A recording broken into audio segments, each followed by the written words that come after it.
Kembali di Metro Siang pemirsa, sepanjang pekan ini banyak informasi beredar di tengah masyarakat dan menjadi viral. Mulai dari informasi seputar keberangkatan jemaah haji hingga soal pembukaan pusat perbelanjaan. Namun tidak semua informasi yang beredar adalah fakta. Dalam segmen Fact Check kali ini, rekan saya Dede Sampesi akan mengecek faktanya untuk Anda. Silakan Dede.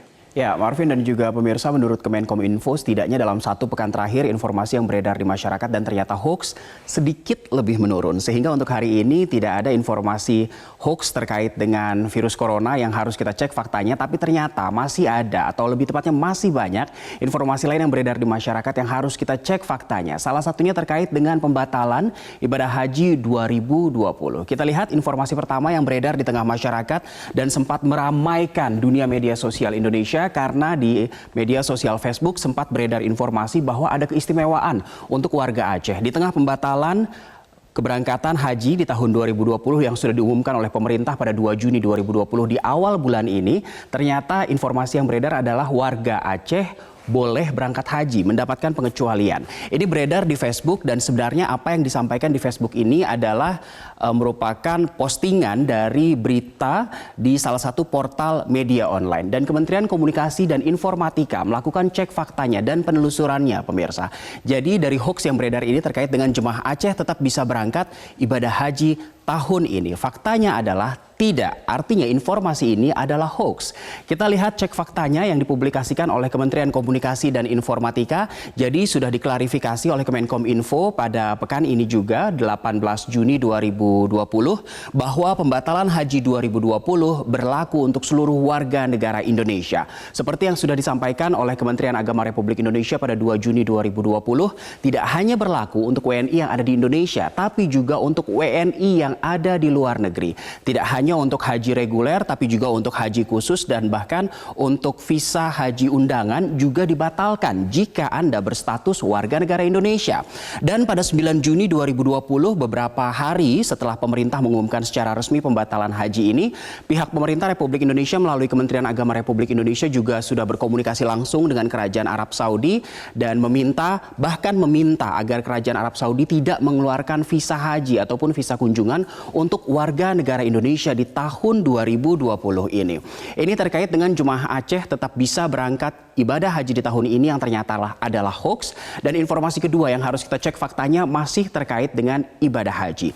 Kita lihat informasi grafis yang berikutnya. Jadi seperti yang sudah disampaikan oleh pemerintah pada 2 Juni 2020 bahwa tahun ini tidak ada keberangkatan ibadah haji untuk seluruh warga negara Indonesia. Namun ternyata banyak orang yang berasumsi, lagi-lagi khususnya di media sosial Facebook, bahwa pembatalan haji 2020 ini karena dana haji yang dikelola oleh pemerintah, disimpan di pemerintah, sudah habis, khususnya untuk infrastruktur, pemirsa. Jadi judul informasi yang beredar di Facebook, pembatalan keberangkatan haji karena dananya sudah habis. Banyak yang mengomentari dan cenderung percaya dengan postingan di Facebook ini, pemirsa. Kementerian Komunikasi dan Informatika melakukan cek faktanya dan juga mempublikasikannya kembali melalui statement-statement resmi pihak terkait.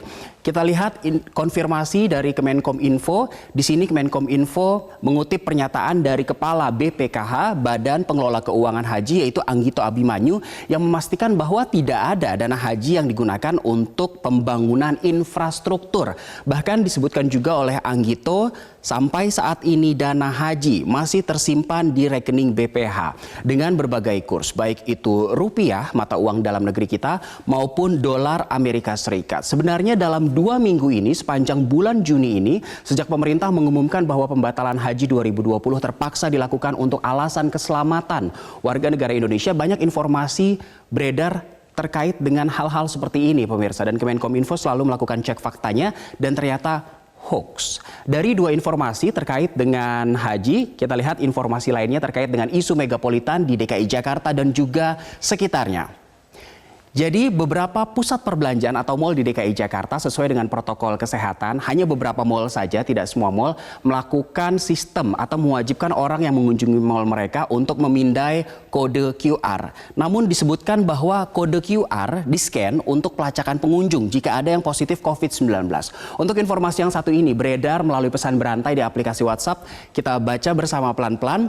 Hari ini mal dibuka, guys. Jadi WhatsApp ini terindikasi pertama kali disebar diperluaskan pada hari Senin 15 Juni 2020 pada saat pusat perbelanjaan di DKI Jakarta untuk pertama kalinya boleh beroperasi kembali. Ternyata ini tujuan masuk mal pakai barcode. Kalau ada yang positif corona di dalam gedung, maka semua yang terdaftar masuk mal tersebut langsung menjadi ODP karena kemungkinan besar ikut terpapar corona dan bisa langsung dicari untuk dikarantina. Jadi lebih baik jangan pergi ke mal-mal dulu kalau nggak amat sangat butuh sekali karena prosedurnya sama semua mal. Disebutkan di sini karena prosedurnya sama semua mal. Untuk hal ini saja sudah tidak benar karena ternyata tidak semua mal menggunakan sistem pemindaian barcode sebelum masuk ke pusat perbelanjaan mereka. Kita lihat cek faktanya yang dipublikasikan oleh Kemenkominfo. Jadi hal ini juga sudah dibantah oleh APPBI, Asosiasi Pengelola Pusat Belanja Indonesia, baik yang tingkat nasional maupun tingkat DKI Jakarta. Ketuanya Ellen Hidayat memastikan bahwa tidak ada tujuan seperti itu. Mereka menggunakan teknologi QR Code. Pemirsa atau pengunjung mal yang akan masuk ke mal diminta untuk men-scan barcode tadi untuk memudahkan penghitungan orang atau jumlah orang yang sudah ada di dalam gedung mal. Karena ini sesuai dengan Pergub DKI Jakarta nomor 51 tahun 2020 bahwa pengunjung pusat perbelanjaan dibatasi hanya 50%-nya saja. Isu terakhir yang harus kita cek faktanya masih terkait dengan isu megapolitan. Yang terakhir disebutkan bahwa ada kebijakan Gubernur DKI Jakarta Anies Baswedan yang memperbolehkan diskotik dan juga panti pijat dibuka kembali atau beroperasi di PSBB masa transisi ini yang berlangsung sampai 28 Juni 2020. Ini juga beredar di Facebook dan diambil dari suatu postingan portal berita online begitu, tapi bukan portal berita online mainstream, dengan judul Anies kembali izinkan diskotik dan panti pijat buka di DKI Jakarta. Dipublikasikan pada 14 Juni 2020. Namun ternyata lagi-lagi informasi ini tidak sesuai fakta. Kita lihat cek fakta yang dipublikasikan oleh Kemenkominfo di akun resmi Kementerian Komunikasi dan Informatika. Jadi ternyata Gubernur DKI Jakarta, pemirsa, belum mengizinkan diskotik dan juga panti pijat untuk dibuka kembali di masa PSBB transisi fase 1 yang berlangsung sampai 28 Juni 2020. Bahkan untuk PSBB transisi fase 2 yang belum ditentukan kapan akan berlangsung, apakah 29 Juni atau kapan nanti pastinya, juga belum ada indikasi atau statement resmi dari pemerintah Provinsi DKI Jakarta apakah dua tempat hiburan ini, diskotik dan panti pijat, akan dibuka kembali. Jadi diskotik dan panti pijat masih dilarang beroperasi sampai waktu yang belum ditentukan. Itu faktanya. Dan itu tadi 4 informasi yang kita cek faktanya bersama. 2 informasi terkait dengan pembatalan Haji 2020 yang berlaku untuk seluruh warga negara Indonesia tanpa terkecuali, dan isu megapolitan yang sudah kita cek faktanya bersama. Saya kembalikan ke Marvin. Terima kasih untuk pemaparannya.